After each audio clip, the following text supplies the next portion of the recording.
Bonjour, donc on va commencer le chapitre sur les probabilités avec beaucoup de définitions pour voir ce que c'est justement qu'une loi de probabilité. Alors tout d'abord en probabilité, on effectue des expériences et on dit que les expériences sont aléatoires si on ne peut pas connaître le résultat à l'avance. Et pour une expérience aléatoire, l'ensemble de tous les résultats possibles est appelé l'univers. Et donc on le note oméga avec une lettre grecque qui s'appelle oméga. Ensuite, on dit que s'il y a n résultats possibles, donc on verra des exemples un peu plus tard, on note oméga, c'est l'ensemble de tous les résultats possibles, et tous ces résultats, on les note x1, x2, x3, x4, etc. jusqu'à xn.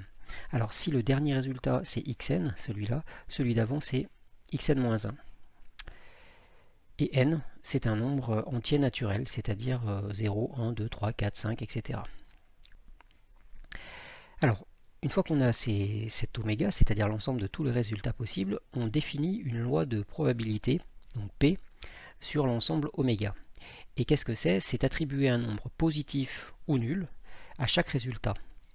Et c'est-à-dire que pour chaque nombre ou chaque résultat x1, on va lui associer une certaine probabilité, et tel que on va les noter P1, P2, P3, P4, etc. jusqu'à Pn. Donc P1 sera associé à x1, P2 à x2, etc.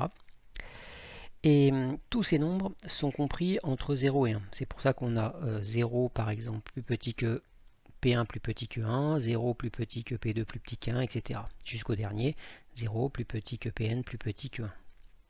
Et la dernière chose, c'est que si on ajoute tous ces résultats, on trouve 1. C'est-à-dire si on fait P1 plus P2 plus P3, etc. jusqu'à Pn, on trouve 1.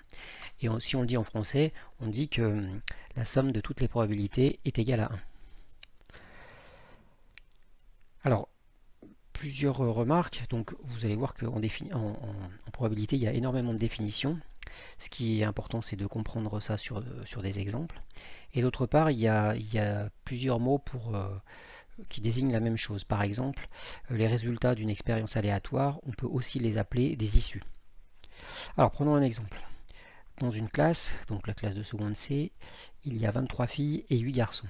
C'est-à-dire qu'en tout, il y a 31 élèves. Donc, l'expérience qu'on va faire, c'est la suivante. Donc, on choisit au hasard un élève et on regarde si c'est une fille ou un garçon. Donc, il n'y a que deux résultats possibles, soit fille, soit garçon. Et donc, oméga, c'est l'ensemble fille-garçon. Autrement dit, fille peut jouer le rôle de x1 et garçon peut jouer le rôle de x2. Et dans ce cas-là, le n est égal à 2. C'est-à-dire qu'il y a deux éléments dans oméga. Alors, maintenant, il faut associer une probabilité au fait d'obtenir une fille ou au fait d'obtenir un garçon. Donc ici, comme il y a 23 filles sur 31 élèves, la probabilité de choisir une fille, c'est 23 sur 31.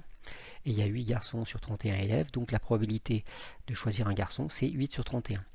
Donc 23 sur 31, on peut l'appeler P1. Et puis 8 sur 31, on peut l'appeler P2. On peut aussi noter P de fille égale 23 sur 31, ou P de garçon égale 8 sur 31. Et dernière chose, si on ajoute ces deux probabilités, puisqu'il n'y en a que deux, donc 23 sur 31 c'est P1 plus 8 sur 31 c'est P2, et bien on obtient 31 sur 31, c'est-à-dire 1. Et on retrouve bien la définition, la deuxième partie de la définition ici, c'est-à-dire P1 plus P2 plus etc. jusqu'à Pn est égal à 1. Alors dernière définition, l'équiprobabilité. Donc dans une expérience aléatoire, on dit que tous les résultats sont équiprobables s'ils ont tous la même probabilité. Donc par exemple, si on lance un dé non truqué à 6 faces, bien on a autant de chances d'obtenir le 1, le 2, le 3, le 4, le 5 et le 6.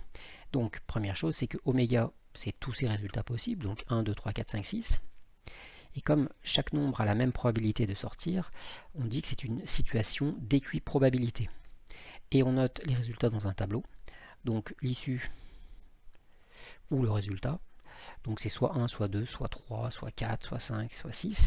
Et comme ils ont tous les mêmes probabilités, on a une chance sur 6 de tomber soit sur le 1, soit sur le 2, soit sur le 3, etc. Et on note que si on fait P1 plus P2 plus P3 plus P4 plus P5 plus P6, et ben ça va nous faire 1 sur 6 plus 1 sur 6 plus 1 sur 6 plus 1 sur 6, c'est long à écrire, plus encore 1 sur 6, et on trouve 6 sur 6, c'est-à-dire 1. Et on retombe bien sur la définition.